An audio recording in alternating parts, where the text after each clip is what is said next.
नमस्ते, कुमार जोशी एस्ट्रोवर्ल्ड में मैं आपका स्वागत कर रहा हूं मेरे एक नए वीडियो के साथ। मई महीना वृश्चिक लग्न के लिए कैसा रहेगा, स्कॉर्पियो एसेंडेंट के लिए कैसा रहेगा। देखिए, स्कॉर्पियो के बाद मैं लग्न बोल रहा हूं, एसेंडेंट बोल रहा हूं। किस तरह से एसेंडेंट मैं आपको समझाता हूं। आपकी कुंडली में लिखा होगा लग्न कुंडली, उसमें पहले घर में 8 लिखा होगा, तो ये वीडियो देखिएगा। ज़्यादा पावरफुल होगा, ज़्यादा रिजल्ट ओरिएंटेड होगा, आप ज़्यादा रिजल्ट तक पहुंच सकते हैं। ये अनुभव की बात है। देखिए, चंद्र कुंडली आपकी वृश्चिक राशि है, तो कुंडली में चंद्र कहाँ भी होगा आपके, ये कुंडली लग्न कुंडली लिखा होगा, उसमें चंद्र कहाँ भी होगा, वहाँ 8 लिखा होगा, 8 लिखा होगा और चंद्र होगा, तो वृश्चिक राशि है आपकी। लेकिन अगर 8वीं राशि वृश्चिक है, इसके लिए यहाँ लग्न कुंडली में 8 लिखा है, ये पहले घर में। गुरु शनि मंगल कहीं भी लिखे होंगे, आपके बर्थ चार्ट को देखिएगा वेरी फर्स्ट थिंग, और फिर ये वीडियो को देखिएगा। जब भी कोई घटना आकार लेती है तो हम एस्ट्रोलॉजर्स उसको ऑब्जर्व करते हैं। जैसे हम बस में जाते हैं, ट्रेन में जाते हैं, कोई झगड़ा करता है, कहीं भी जाए कोई क्वारल करता है, कुछ दूसरी बात होती है, हम डेफिनेटली सोचते हैं ये सिचुएशन में आज मैं क्यों आ गया यहाँ, कोई मेरे साथ झगड़ा करता है, कहीं मैं कोई व्हीकल जोर से मेरे बाजू से पास हो जाता है, तो डेफिनेटली हम ये देखते हैं। और वो अनुभव से मैंने बोला है कि ये लग्न कुंडली पर गोचर ज़्यादा सटीक बैठता है। आपकी कुंडली को, लग्न कुंडली को रिकॉग्नाइज करने की कोशिश कीजिए, और अगर वृश्चिक लग्न है तो ही इस वीडियो को आगे देखिए। ये मेरी पहली बात। अभी देखिए, ये महीने के लिए मैं आपको बता रहा हूँ कि अपमान, तकलीफ और दुख है।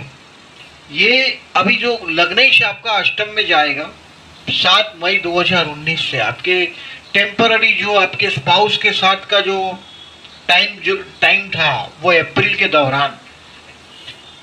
मंगल है, थोड़ा बहुत झगड़ा तो कराता है स्पाउस के साथ, मिसअंडरस्टैंडिंग भी कराता है, ऐसा नहीं है, लेकिन स्पाउस के साथ ज़्यादा स्ट्रेट फॉरवर्ड ओपिनियंस की बात है। ये स्पाउस आपका ज़्यादा स्ट्रेट फॉरवर्ड एनर्जी से भरा हुआ है, आपको भी लाभ ही है, आपका भी 7th हाउस से गुरु गुजर रहा है, तो आप भी टेम्पररी कोई बहुत बड़े चांस को आप अवॉइड कर रहे हैं, वो भी मिल जाता है ऐसे टाइम में 7 मई से। अभी संतान स्थान में शुक्र उच्च का हुआ है, लग्न में गुरु है, इसके लिए उसमें से मार्ग निकल जाएगा। आप बहुत बड़े अपमान, तकलीफ और दुख से गुजरने वाले हैं, ये मेंटली प्रिपेयर रहिएगा। अब 7 मई से 21 जून तक ये माहौल चलेगा। पर्टिकुलरली इसमें जिस तरह से मंगल आगे बढ़ेगा, आपका 8th हाउस का मिड पॉइंट देखिएगा कितना डिग्री का है, वहां से जब ये मंगल पास होगा तब वो आपको सबसे ज़्यादा स्ट्रेस का पीरियड में दे सकता है। ये जो फीमेल्स है तो उनको गायनिक प्रॉब्लम्स है, और अगर मेल है तो पाइल जैसे प्रॉब्लम भी हो सकते हैं, क्योंकि अष्टम स्थान जो हमारा गुप्त अंग है उस स्थान से पास होता हुआ मंगल कहीं ना कहीं आपको इस स्थान की नेगेटिविटी का भी अनुभव करवाएगा। अभी पॉजिटिवनेस मेरे पास उसके लिए राहु भी है। देखिए, नेगेटिविटी का एक वजह और है कि लग्नेश के साथ राहु अष्टम से जा रहा है। अगर आपका हाथ में जो चीज है उसको टाल सकते तो टालिएगा। शनि मंगल का अपोजिशन भी हुआ है, यानी कि अपने स्पाउस के परिवार, पति या पत्नी के परिवार वाले लोग और आपके परिवार के बीच में एक तनाव सा महसूस करेंगे आप 7 मई से 21 जून में। एकदम मेंटलिटी देखिए, यहाँ पापग्रह का पूरा पूरा झमेला यहाँ आके बैठा है, राहु मंगल शनि केतु, और सीधा अपोजिशन 180 डिग्रीज की बात। और मंगल भी आकर, मैंने बोला ऐसा राहु मंगल बोला मैंने। अभी आप और एक चीज देखिएगा, 6वें स्थान में सूर्य है, वो अच्छा है। अपमान, तकलीफ, आपको आध्यात्म से जुड़ना ही चाहिए। अगर जो आप इसमें बार बार मेरे को पूछते हैं रेमेडीज क्या, रेमेडीज आध्यात्म होती है। आप अगर ईश्वर की शरण में जाते हैं, जब भी देखिए 12th हाउस हमारा एक्टिवेट होता है, 12th हाउस ईश्वर का घर है। 1 2 3 4, हमारा जो क्रिएटर है वो ईश्वर है, पिता नहीं है। पिता हमारे 10वें स्थान में है, लेकिन हमारा क्रिएटर है, भगवान है, वो 9वें स्थान में। 1 2 3 4 5, हम उसकी संतान है, हमारी संतान यहाँ है। ये ईश्वर का घर है, 12वां स्थान। 12वां और 8वां स्थान जब भी एक्टिवेट होता है, कहीं मंदिरों की शरण लेने से, मंदिर, गिरजाघर, मस्जिद, जो भी आप भगवान को मानते हैं, ईश्वर की शरण, हमारा क्रिएटर के घर जिसे आप भगवान मानते हो, ऑलवेज हेल्प द पुअर्स। 12वां स्थान एक्टिवेट हो जाता है तो अपने हाथ से अगर किसी गरीब की मदद करते हैं, आप धन का दान करते हैं, दान जो है 12वें स्थान में है। हॉस्पिटल भी 12वें स्थान में है, अगर जो आप दान नहीं करते तो हॉस्पिटल जाना पड़ता है। This is 12th house. 12th house का एक्टिवेशन से आपको ये सब लाभ होता है। अष्टम स्थान तो रहस्यमय स्थान है, यहाँ तो पूजा, प्रेयर, साधना, ये सब अष्टम स्थान में है। 12th हाउस भी वही है, और 4th हाउस मन की शांति, 4, 8 एंड 12। 6वां स्थान जब भी एक्टिवेट होता है, ये भी एक बीमारी है, झगड़ा है। लेकिन यहाँ तो देखिए सूर्य आया है आपके 6वें स्थान में, यानी कि राजा से झगड़ा। आपकी दुश्मनी किससे? तो राजा से। जिसकी नौकरी करते हैं वो सेठ से दुश्मनी, बहुत बड़े सरकारी ऑफिसर से दुश्मनी, ये टाइम है, ये राजा से दुश्मनी की बात है। ये 15 मई से वृषभ राशि में जाएगा 7th हाउस में। 7th हाउस में जाते ही सूर्य के आप एक बात महसूस करेंगे कि आपका जो स्पाउस है, पति या पत्नी, उसमें स्वाभिमान ज्यादा आ जाएगा। लग्नेश आपका अष्टम में गया है, अपोजिशन है, उसका परिवार से और अपने परिवार के बीच में एक तनाव भी महसूस करेंगे। उसकी कृपा है नेगेटिव। अभी संतान देखिए उम्मीदजनक पोजीशन पर है आपके लिए। 5th हाउस में शुक्र उच्च का हुआ है आपके, ये 10 मई को उच्च का हो रहा है। 4th हाउस में था तब तक घर में थोड़ा आनंद और मौज मजा का क्लाइमेट। अभी 5th हाउस में शुक्र उच्च का है, तो बच्चे से कहीं ना कहीं से बच्चों की तरक्की की बात है, ये अर्थ में आप सोच सकते हैं। देखिए लग्न में गुरु है आपके साल भर के लिए, लेकिन गुरु और शनि दोनों रेट्रो हुए, यानी कि ज्यादा मजबूत नहीं है, इसकी दृष्टि में भी ज्यादा शक्ति नहीं है क्योंकि ये वक्री हुआ है। पंचम स्थान पर शुक्र पर गुरु की इफेक्ट है, यानी कि आपके संतान के लिए ये 10 मई से 3 जून का टाइम, यानी पूरा मई महीना आपके बच्चे के लिए अच्छा टाइम होगा। शुक्र 5th हाउस में है। आपका कोई प्यार का चक्कर हो तो उसके लिए भी बहुत अच्छी बात है।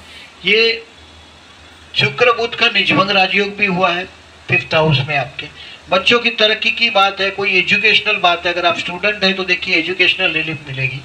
आपके हेल्थ के लिए केयरफुल रहिएगा।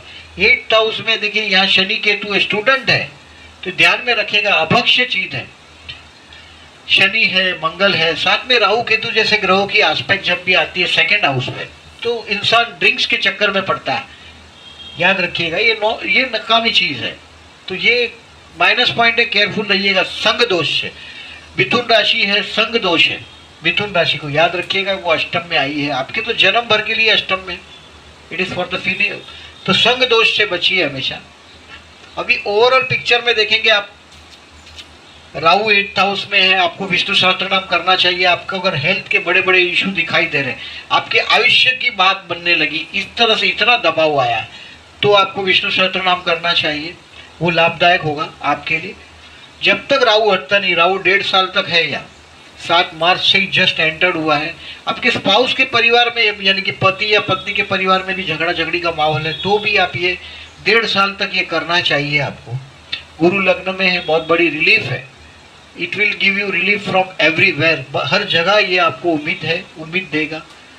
शनि धन स्थान में पैसा बचने नहीं देगा, शनि मंगल का अपोजिशन है। परिवार में मन के अंदर आपके शांति का, आपकी जबान की वजह से शांति का भंग होगा, ध्यान में रखिएगा। अभी देखिए ओवरऑल पिक्चर में मैंने सिर्फ बैड डेज पूरे महीने में 7 मई से 11 मई को बैड डेज रिमार्क किया है, मैं लाइन से बताता हूँ आपको, बाकी सारा गुड डे है। ये थोड़ा केयरफुल रहिएगा, पर्टिकुलरली 8 और 9 मई को ज़्यादा मैं आपको बताता हूँ। देखिए 27 अप्रैल से 1 मई आपके लिए प्रतिष्ठा का समय है, आपके काम धंधे में आप इजीली आगे बढ़ पाएंगे। In short this is the time to get the relationship, strong relationship with your father. आप ऐसे स्कॉर्पियन से आपका सबसे पटने वाला नहीं है, ये काम आपके, ये दिन 27 अप्रैल से 1 मई अपनी प्रतिष्ठा में बढ़ोतरी का टाइम है। पिता से लाभ ले सकते हो, पापा के पास कोई बात करनी है, डैडी से कोई बात करनी है, अपने पिता से, तो this is the correct time. 27 मई अप्रैल से 1 मई तक में, 2 मई से 6 मई, 2 मई से 6 मई ये भी गुड डे है। और ये दिन है दोस्तों के साथ एंजॉय करने का। कोई बहुत बड़ा फिगर आप एक्सपेक्ट कर रहे हैं कहीं से, तो वो फिगर बड़ा मिल सकता है। अगर आप बिजनेसमैन है तो बहुत बड़ा फिगर मिलेगा, वो आगे बिजनेस में चलेगा। आप की कोई 2 मई से 6 मई में आपका नाम को रोशन हो, ऐसा कोई सिचुएशन में है तो वो टेम्पररी एक ऐसा चांस भी दे सकता है। और ये आपके लिए फाइनेंशियली बहुत बड़े फिगर का आप एक्सपेक्ट कर रहे हैं, देखिए फिगर को एक्सपेक्ट कर रहे हैं, तो 2 मई से 6 मई में मिल सकता है। दोस्तों के साथ एंजॉय कीजिएगा। 7 मई से 11 मई नॉट ए गुड डे, ये अच्छा दिन नहीं है। 7 मई से 11 मई को मैंने अच्छा दिन इसलिए नहीं बोला है क्योंकि ये एक्सपेंसिव डे है, आपको मंदिर की शरण लेनी ही चाहिए। ये खर्चे का दिन है, झगड़ा झगड़ी का दिन है। फिजिकली आपकी पूरी जो हैरान गति है ये महीने की, जो मैंने बोला है अपमानजनक सिचुएशन और वो सब लिखा है मैंने, तकलीफ और वो सब, आप अपने हाथ से कुछ गलती करेंगे और फिर पछताएंगे। 7 मई से 11 मई में देखिएगा कोई भी रॉन्ग डिसीजन नहीं लीजिएगा। शायद हो सकता है अकेला रहना पड़े, किसी से झगड़ पड़े, अपनी लिमिट से बड़े आदमी से शत्रुता खड़ी करके फिर पछताना पड़े। तो 7 मई से 11 मई will be an expensive day. हो सकता है देखिए किसी गरीब को खाना खिलाओ, वो सब कर सकते हो, अपने हिसाब से जो हेल्प कर सकते हो। देखिए 7 मई से 11 मई में आपका डोनेशन करना चाहिए। आपके हो सकता है देखिए अगर कहीं ना कहीं कोई ना कोई वजह से हॉस्पिटल की मुलाकात भी हो सकती है, आपकी वजह से नहीं तो किसी और की वजह से किसी मंदिर की मुलाकात करते हो तो बहुत अच्छा है। टालिएगा इस दिन को, 7 मई से 11 मई माइंड में रखिएगा, कहीं कैलेंडर पे लिख के रखिएगा और इस डेट को ऑब्जर्व करिएगा। और अगर आपको इस तरह का रिजल्ट नहीं मिलता डेफिनेटली शेयर कीजिएगा मेरे साथ। 12 मई से 17 मई ये जो आपने गलती की है 7 मई से 11 मई में, उसके रेक्टिफिकेशन में जाएगी। This is the day. 12 मई से 17 मई में आप शांति से अपने की हुई गलतियों के बारे में सोचेंगे कि मैंने कहाँ गलती की, किस तरह से मेरे को मार्ग निकालना चाहिए, फ्यूचर में कैसे स्टेप्स रखने हैं मुझे। ये बात आप 12 मई से 17 मई में सोचने लग जाएंगे और देयर विल बी वे, कहीं से रास्ता निकालने के चक्कर में आ जाएंगे और पॉजिटिव सोचेंगे। 18 मई से 22 मई बहुत बड़ा पैसा हाथ में आने वाला है। अगर ये 18 मई से 22 मई में आपके हाथ में पैसा नहीं आया तो समझ जाइए कि मई महीना पूरा आगे पीछे दोनों बाजू सूखा रहे, 30 दिन का फिर फासला रहेगा, ये ऐसा ही रहेगा।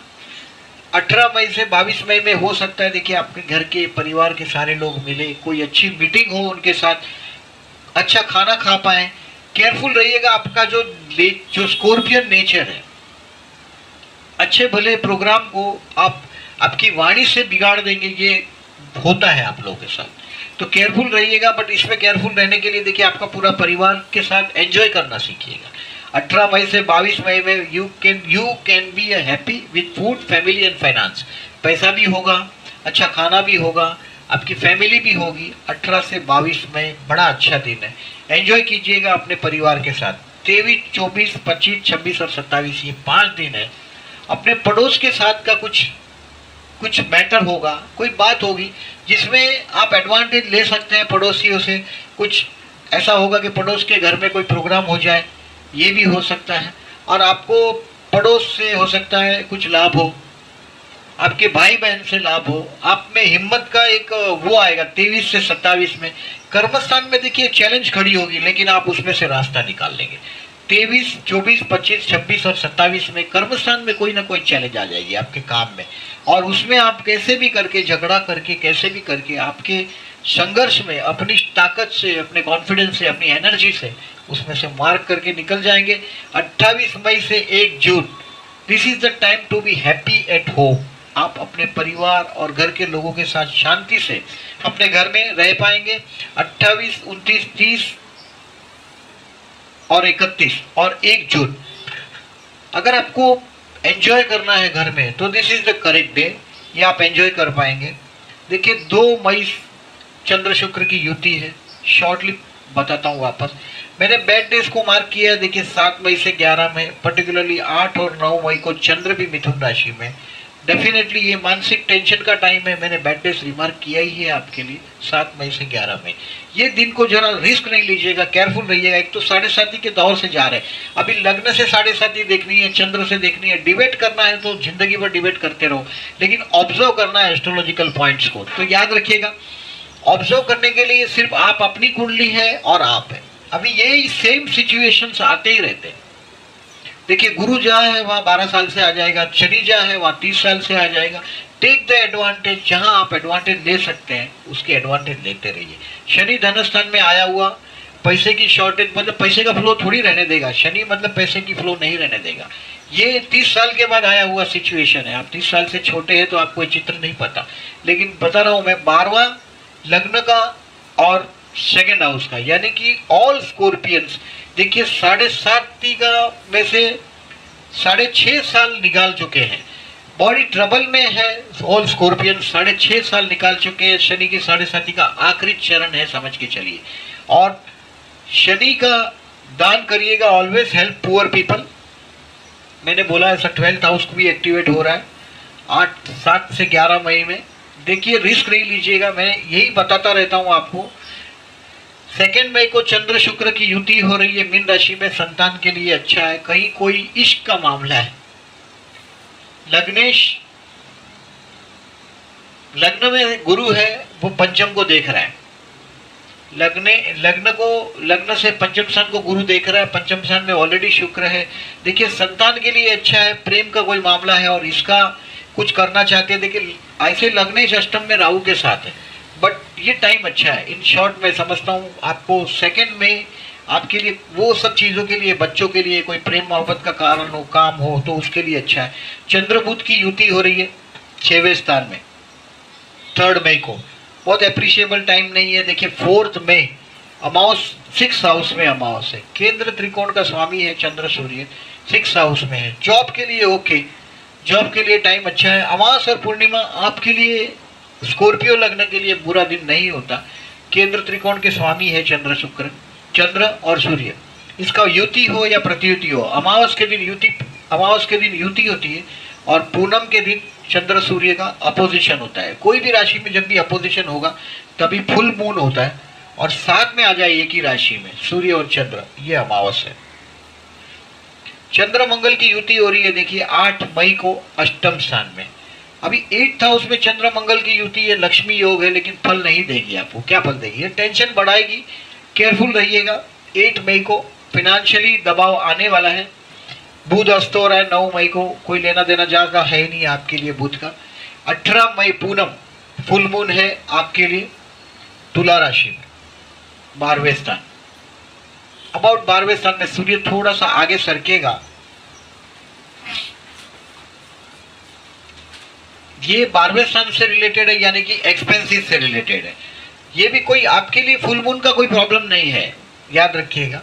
चंद्र गुरु की युति वृश्चिक राशि में 20 मई को, आपका लग्न ही वृश्चिक है, गुरु ऑलरेडी वहां है, यानी कि ये पैसा देगा। चंद्र गुरु की युति आपके हाथ में 20 मई को पैसे आने चाहिए। मैंने अच्छा फ्लो का देखिए 18 से 22 मई बोला, ही एक अच्छा पैसा आने का योग 18 से 22 मई में मैंने बोला है, और ये 20 मई को पैसा आना चाहिए। अगर आप पैसा का जहां सोर्स है वहां आप कोशिश कीजिएगा। इसमें देखिए स्टार है, डेट्स है हमारे पास, हमको कहाँ मेहनत करनी है ये आइडिया है होनी चाहिए। 21 मई को सूर्य बुध की युति हो रही है सप्तम स्थान में। अभी सूर्य जब भी सप्तम स्थान में आता है तो स्पाउस का ईगो बढ़ता हुआ दिखाई देता है। हस्बैंड कहीं ना कहीं से घमंडीपना, वाइफ है कहीं ना कहीं से घमंडीपना दिखाता रहता है। सूर्य जब भी आता है कहीं जहाँ जो स्थान में, उस स्थान में देखिए ये वृषभ राशि में सूर्य आ जाएगा 7th हाउस में, वो आपके लिए इजी नहीं रहेगा। 15 मई से 14 जून मैरिज लाइफ का स्पाउस की दादागिरी आप बढ़ती हुई देखेंगे। 15 मई से ये देखिएगा, उसका ईगो संभाला तो you can be happy. Scorpions का बड़ा ट्रबल वही है कि they don't believe in compromise. कई तरीके से स्कॉर्पियन एंड लियो बड़ी ट्रबल है, बट याद रखिएगा स्पाउस अपना दादागिरी करने का ये माहौल में आ जाएगा। 15 मई से 14 जून तक रहेगा ये माहौल। उसमें भी मई एंड होगा, उसका ईगो, उसका रिस्पेक्ट, सम्मान बहुत बढ़ेगा, लेकिन ये काम धंधे के लिए अच्छा साबित होने वाला टाइम है आपके लिए। 23 मई को शनि चंद्र की युति हो रही है धनु राशि में। देखिए ये पैसे की, मैंने बोला ऐसा पैसे का फ्लो नहीं रहने देता। शनि धन स्थान का पैसे का फ्लो नहीं रहने देता, ध्यान में रखिएगा। दिस इज अभी हाथ में पैसे का फ्लो आपका ऐसे भी तो रुका ही हुआ है। स्कॉर्पियन सभी ट्रबल में है। हमारे पास 10-12 कॉल्स आते हैं, उसमें से 7-8 कॉल स्कॉर्पियो लग्न के ही होते हैं। I have observed that scorpions are more in trouble. But देखिए गुरु लग्न में है, बार बार लोग मुझे पूछ रहे हैं स्कॉर्पियंस के बारे में। लग्न में गुरु आया है, हर मुसीबत में देखिए आध्यात्मिक गुरु कृपा से आपको मार्ग मिलता रहेगा। गुरु की ताकत बढ़ाते रहो। गुरु की ताकत बढ़ाने के लिए गुरु के मंत्र करिए। गुरु अच्छा है और अच्छा करिए ताकि आपकी तकलीफों में, लग्न में गुरु है अभी ऐसी कोई, देखिए लास्ट 6-6.5 साल से आपसे जूनियर्स आगे गए हैं, आपसे कमजोर लोग ने तरक्की की है, आप वहां के वहां है। मैंने देखा है स्कॉर्पियंस की जैसी प्रगति को 6-6.5 साल से रुकी हुई है। ये आगे बढ़ेंगे। मैंने इसका अपमान, तकलीफ और दुख से मार्ग लिखा है। अपमान, तकलीफ और दुख फिर आने वाला है, क्योंकि राहु 8th हाउस में आपको छोड़ने वाला नहीं है। इसको नॉट इजी नहीं समझिएगा, बट विष्णु सहस्त्र नाम करिएगा, गुरु मंदिर में जाइएगा, बड़ों का सम्मान रखिएगा, बड़ों को प्रेज करिएगा, खुश हो। और 7.5 का इफेक्ट तो है ही, शनि मंदिर में जाके दान करना ही है। और स्कॉर्पियंस केयरफुल रहिएगा, मैंने बोला ऐसा। जहां आपके हेल्थ के लिए, देखिए अगर पाइल जैसी बीमारियां है तो कोई आदमी मर नहीं जाता। गायनेक की बीमारियों में भी अगर आज की तारीख में डॉक्टर तक पहुंचता है, उस आदमी को कोई तकलीफ नहीं। बट बी केयरफुल, आने वाले 1.5 साल में राहु आपके 8th हाउस में कहीं ना कहीं से कुछ ना कुछ नेगेटिविटी का कमाल दिखाने वाला है। शुक्र देखिए बदल के 10 मई को मेरे 6वें स्थान में आ रहा है। शुक्र 10 मई को 6वें स्थान में आ रहा है। You have to be careful from vehicle also. 10 मई से 3 जून, यानी कि अगर आपके पास व्हीकल है तो ये व्हीकल रास्ते में धोखा दे सकता है। आपकी गाड़ी की ब्रेक फेल नहीं होगी तो किसी और की हो सकती है। तो देखिए 6वां शुक्र होगा 10 मई से। शुक्र 10 मई से 6वां हो जाएगा। आसान नहीं है 6वां शुक्र, वो भी याद रखिएगा। सप्तम 6 में हो जाएगा। लॉर्ड ऑफ द 7th इन 6, मतलब पति या पत्नी से झगड़ा, ये भी आप महसूस करेंगे 10 मई से 3 जून। देखिए अपने फ्यूचर को जानने के बाद आपको उस तरीके से बरतना है, बर्ताव करना है। तो अदरवाइज से लग्न में गुरु है, मैरिज लाइफ बरकरार रखेगा, लेकिन पति से झगड़ा है एज इट इज, धंधा चल रहा है, या पत्नी से झगड़ा, धंधा चल रहा है, 10 मई से 3 जून। थोड़े केयरफुल रहिएगा, कॉम्प्रोमाइज करना सीखिएगा। सुखी होने का वही तरीका है। स्टार्स हमको कहाँ ले जाएंगे, इसको रिकॉग्नाइज किया है हमने। अब ये स्पाउस के साथ झगड़े की बात कर दी मैंने सप्तम 6 में। पति और झगड़ा, पत्नी और झगड़ा, और ऑलरेडी वहां मंगल जैसा ग्रह तो वहां से आगे जा रहा है। सूर्य जैसा ग्रह भी आपको 15 मई से आ रहा है। स्पाउस दादागिरी करने ही वाला है वो 10 मई से, वो भी आप देखते हैं। एडवांटेज लेने की कोशिश कीजिएगा। As soon as you recognise that star has started his working, आप सरेंडर हो जाते हैं तो कोई प्रॉब्लम नहीं। मैं होप करता हूँ ये वीडियो मेरा अच्छा लगा होगा। प्लीज लाइक कीजिएगा, और कोई बात होगी तो प्लीज मुझे शेयर कीजिएगा। 7 मई से 11 मई में केयरफुल रहिएगा। और जो लोगों ने मेरी चैनल को सब्सक्राइब नहीं किया, मैं फिर से रिक्वेस्ट कर रहा हूँ, please subscribe my channel. Thank you very much.